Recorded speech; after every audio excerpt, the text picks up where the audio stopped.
প্রথম কথা হচ্ছে যে রাষ্ট্র যেভাবে চলছে এটি আধুনিক কোনো রাষ্ট্র, সভ্য কোনো রাষ্ট্র এভাবে চলতে পারে না। সেক্ষেত্রে আমাদের লং টার্ম পলিসি ডেভেলপ করা দরকার যে মুসলিম উম্মাহ এই সংকট কিভাবে আসলে ডিল করবে। এই সংকটটি হঠাৎ করে আজকে তৈরি হয়নি, এই সংকটটি হঠাৎ করে 2-4টা সেমিনারের মাধ্যমেও সমাধান হয়ে যাবে না। কৌশলের জায়গায় যদি আমরা যথেষ্ট পরিমাণে দক্ষ না হই তাহলে আগামী দিনে আরও যে চ্যালেঞ্জ আসছে এবং এক্সিস্টিং যে চ্যালেঞ্জে এসে আমরা পৌঁছেছি তা আমাদের পক্ষে ডিল করা সম্ভব হবে না। তাহলে এই রাষ্ট্রের জন্য আমাদের কৌশল নির্ধারণ করতে হবে। রাষ্ট্রের মধ্যে যারা সুনাগরিক আছেন, রাষ্ট্রের মধ্যে যারা ন্যায়পন্থী মানুষ আছেন, যারা ন্যায় বিচার চান, যারা বাংলাদেশের স্বাধীনতা, সার্বভৌমত্ব, এই দেশের মাথা উঁচু করে দাঁড়ানোটা চান, তাদের শক্তিগুলিকে ঐক্যবদ্ধ করে দেশের জন্য আগামী দিনের পলিসি নির্ধারণ করতে হবে, যার মাধ্যমে আমরা এই সংকট থেকে ইফেক্টিভলি উত্তরণ করতে পারবো। সেক্ষেত্রে জাতীয় নেতৃবৃন্দ যারা আছেন তারা দেশকে নিয়ে কিভাবে কাজ করছেন, চিন্তা করছেন, তাদের অভিজ্ঞতার আলোকে সকল মেধা মাথা একসাথে বসে একসাথে খাটিয়ে দেশের জন্য পলিসি নির্ধারণ করতে হবে এবং জনগণকে সেখানে সম্পৃক্ত করতে হবে।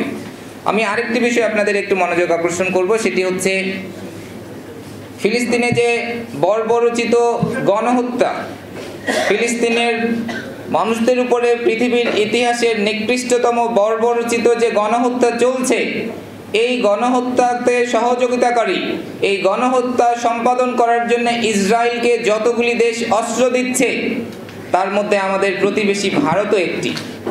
আমরা হয়তো এই তথ্যটি ভুলে যাচ্ছি। পৃথিবীতে আজকে সত্য মিথ্যার পার্থক্য খুব পরিষ্কার হয়ে যাচ্ছে এবং এই সত্যটিও পরিষ্কার হয়ে গেছে যে আমাদের ভাইদের হত্যা করার জন্য অস্ত্র প্রদানকারী দেশের মধ্যে ভারত হচ্ছে একটি দেশ।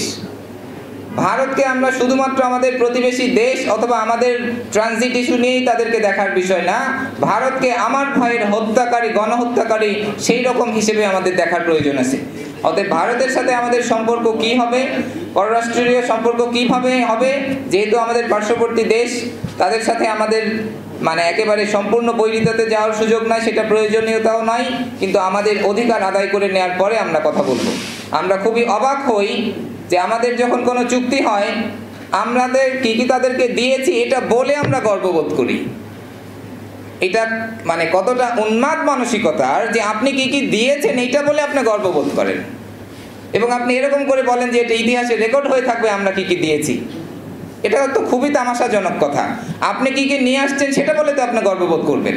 আপনার তো গর্ববোধ করার বিষয় ছিল আপনি কি কি নিয়ে আসছেন সেটি দেখিয়ে আপনি দেখানোর চেষ্টা করেন আপনি কি কি দিয়েছেন, দিয়ে আপনি গর্ববোধ করেন। এটি নাটক সিনেমার গল্প না, একটি দেশ কখনো নাটক সিনেমার গল্প না, এটা এই তথাকথিত নাটক সিনেমার ধারণা না, এটি বাস্তবতার উপরে প্রতিষ্ঠিত একটি আন্তর্জাতিক চুক্তি।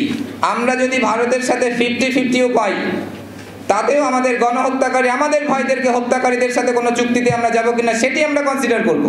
বরঞ্চ আমরা যদি 80 পাই তাহলে আমরা 20 দিতে পারি।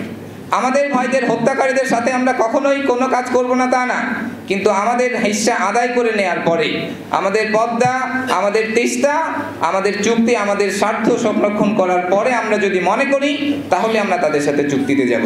আমরা তাদেরকে কি কি দিলাম এই গল্প আমরা এই প্রজন্ম আর শুনতে চাই না। তাদের 71-এর অবদানের জন্য আমরা কি কি দিয়েছি এই গল্প আমরা আজকের প্রজন্ম আর শুনতে চাই না। আমরা দেখতে চাই সেই ট্রানজিটের টাকা দিয়ে সিঙ্গাপুর হয়ে যাওয়ার গল্পের বাস্তবতা। সিঙ্গাপুর হয়ে যাওয়ার গল্প তো অনেক দিন হয়ে গেছে। সিঙ্গাপুর হয়ে যাওয়ার টাকা কয় টাকা আদায় হলো? আজকে বাজেটের আমাদের জনগণের উপরে আরো কত পদ্ধতিতে কর আদায় করে জনগণের গলা টিপে ধরা যায় সেই পদ্ধতি বের করছেন। আপনার পোর্ট ব্যবহার করছে ইন্ডিয়া, সেখান থেকে কত টাকা রেভিনিউ আসছে সেই হিসেবটা দেখান। আজকে চিটাগাং পোর্টে যদি তাদের কোনো মালবাহী জাহাজ আসে, আমার বাংলাদেশের জাহাজকে বাদ রেখে তাদেরকে আগে খালাস করে দিতে হবে, এই চুক্তি আপনি করে আসছেন। তো সেখান থেকে কয় টাকা রেভিনিউ আর্ন করছেন সেটা একটু দেখান, আমাদের বাজেটে কয় টাকা আর্ন হয়েছে। এই গল্পগুলিতে আমাদের আর কোনো আস্থা নাই। এই ট্রানজিট দিয়ে টাকা পেয়ে সিঙ্গাপুর হয়ে যাওয়া অথবা আমেরিকা হয়ে যাওয়ার কোনো রকমের মিথ্যা গল্প আমরা আগাম শুনতেও রাজি না। তাদের সাথে চুক্তির অনেকগুলি রেকর্ড আমাদের আছে, এই রেকর্ডের বেনিফিট আমাদেরকে দেখাতে হবে। সেই রেকর্ডের বেনিফিট দেখানোর পরে জাতীয়ভাবে সংলাপ করে তারপরে সিদ্ধান্তে আসা যাক। যে কথাটি প্রথমে বলেছিলাম যে রাষ্ট্রের সংস্কার দরকার। রাষ্ট্র এভাবে কিভাবে চলতে পারে যে রাষ্ট্র যে কোনো সিদ্ধান্ত নিতে পারবে এবং সেটি কোনো প্রশ্নও করা যাবে না এবং রাষ্ট্র যা ইচ্ছা তা করতে পারবে? নির্বাচন যদি ফেয়ারও হয়ে থাকে, সেই নির্বাচনে ইলেক্টেড কোনো এমপি কি সকল যা তা করার জন্য পারমিশন দেওয়া হয়েছে? তাহলে গণতন্ত্রের সংশোধন দরকার। এই গণতন্ত্র আমরা পছন্দ করি না, যেই গণতন্ত্রে ফেয়ারলি ইলেক্টেড হওয়ার পরেও তাকে আমরা সকল কিছু করার লাইসেন্স দিয়ে দিব।